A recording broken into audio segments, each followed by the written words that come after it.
So as is the wont of any 21-year-old man, I've been on the internet recently. This morning something caught my eye about the gay marriage debate, because apparently gays are wanting to get married and there's a debate about it. Not so much a debate, it's more sort of an argument with lots of bitching. New gay marriage no thanks group launches with 10 good reasons to oppose equal marriage. I've read these reasons, and they're not actually that good as reasons go. So I thought I'd give you a rundown of what I thought about their 10 reasons why the gays shouldn't get married.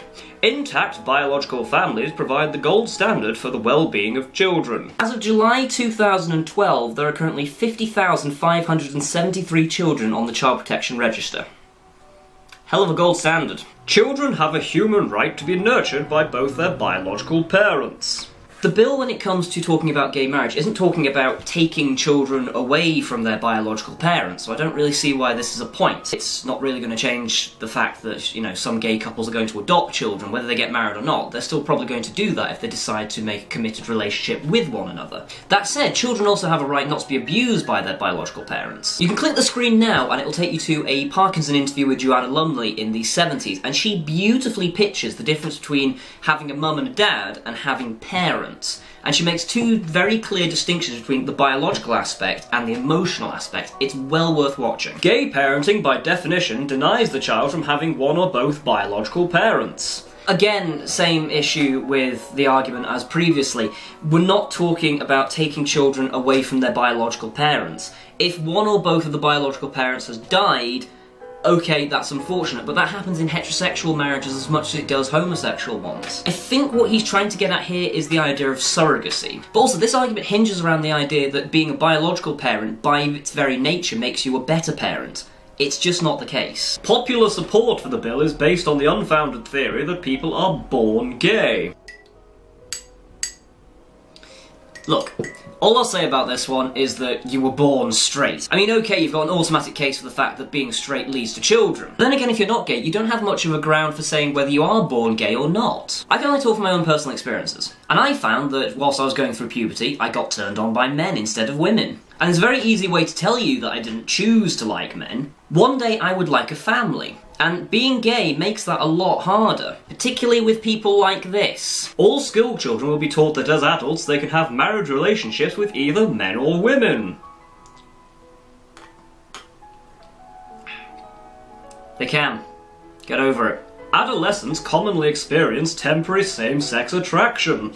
This does not mean they are gay.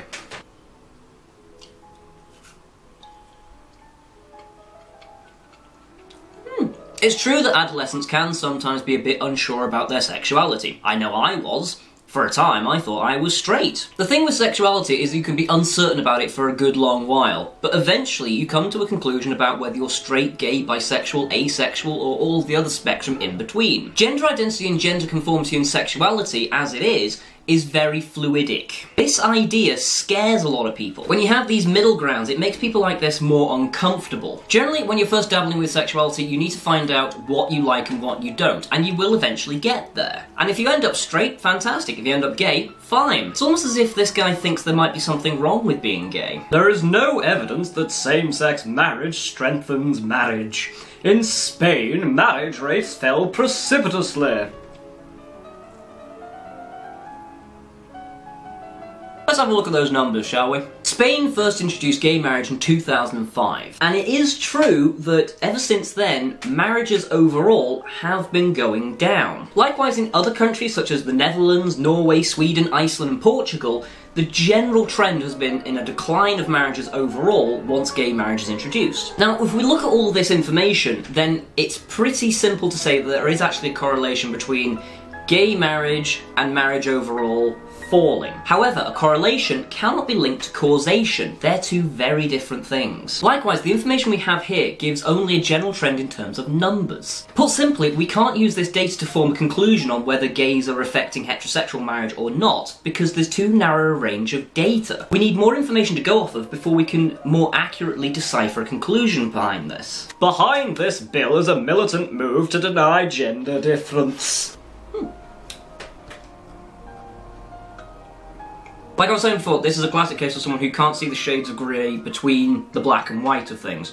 Gender by its very nature is fluidic. Much of what we take to be our gender identity is actually sociologically forced upon us. The idea that blue is for boys and that pink is for girls is a pretty basic but very valid example. Once upon a time, blue represented the Virgin Mary, and it represented girls because it was a very subdued colour. Likewise, pink represented men because it was quite a brash and in-your-face colour. Then one day they got swapped around, everyone took it, and nowadays we consider pink to be a girl's colour and blue to be a boy's colour. Hello, Zoe. Equal love leads to unequal marriage. Not red bean sandwich again. This one is a bit of a weird one for me because it took me quite a while to try and figure out what the hell he was on about. If I'm reading this right, then what I think he's getting at is the idea that there'll basically be two sets of marriages. Which I suppose in a sense is true, but the whole idea of equal marriage is that it's marriage for everyone rather than marriage just for a man and a woman. Marriage as it stands at the minute is unequal marriage. Civil partnerships would provide all the legal and financial benefits of marriage for gay people.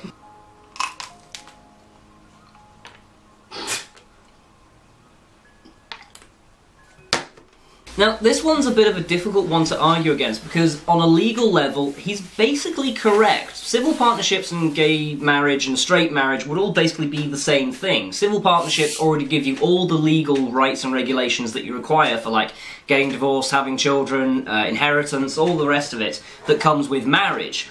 The idea behind gay marriage is an ideological issue, it's not a legal one. Civil partnership, by its very nature, puts gay marriages, or the idea of gay partnerships, in its own separate little box as something other. The idea behind gay marriage is just to have marriage as sort of an umbrella term for heterosexual couples, bisexual couples, homosexual couples, and all the rest in between. When it comes down to it, it's a pretty petty difference, I suppose, but a critical one.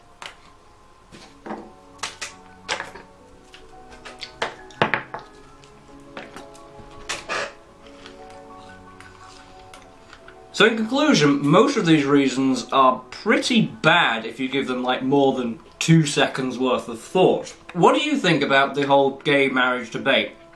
Let me know down below. Also, feel free to make a video in which you eat things in increasingly ridiculous and disgusting ways, because it's surprisingly messy, but also surprisingly fun. Hope to see you soon. Ta for watching.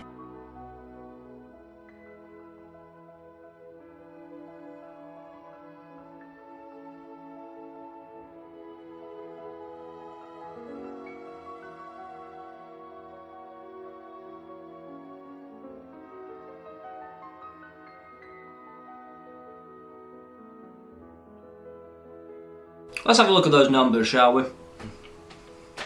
Oh, they're awful. Oh, oh, they've probably been in there for years.